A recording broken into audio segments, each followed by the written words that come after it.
welcome to Hi Now. Joining us here in the studio today, we have Tony Vericella from Alzheimer's Caregiving and the Caregivers. And today we're going to be talking about the stages of Alzheimer's and the way that it progresses, and every family is impacted in a different way. But what do you see in the early stages, Tony?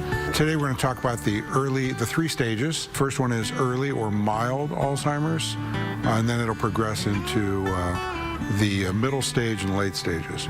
But in the early stages, what we'll share now are things that after they've already been diagnosed, these are some of the things that you're going to start seeing on a more repetitive basis. And even though this is the way it is for us, your situation with your loved one, could be different.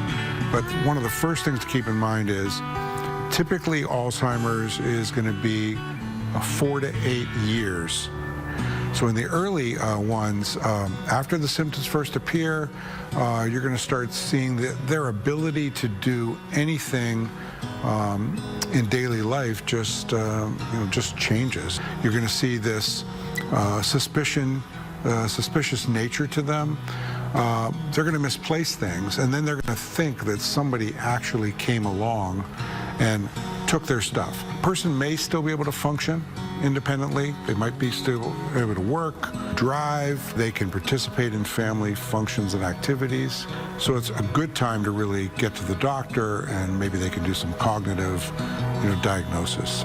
This stage is really the best time for you to decide, hey, we need to get the medical, legal, and financial matters together. Because at least your loved one can participate in the decision-making process at this point. But once it gets past the early stages, then their ability to participate is going to be lost. On our website, which is alzcaregiving.org, there's lots of resources there from the National Alzheimer's Association, from leading medical institutions that are focused on Alzheimer's, dementia, as well as other brain health diseases. So you really should, head over to the site, and because this is a way of really helping to educate and inform you as a caregiver.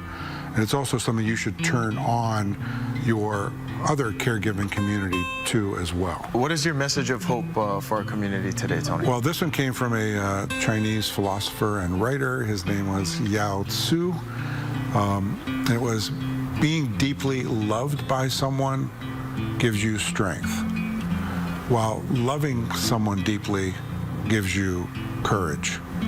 And if you're the caregiver, you definitely need lots of courage.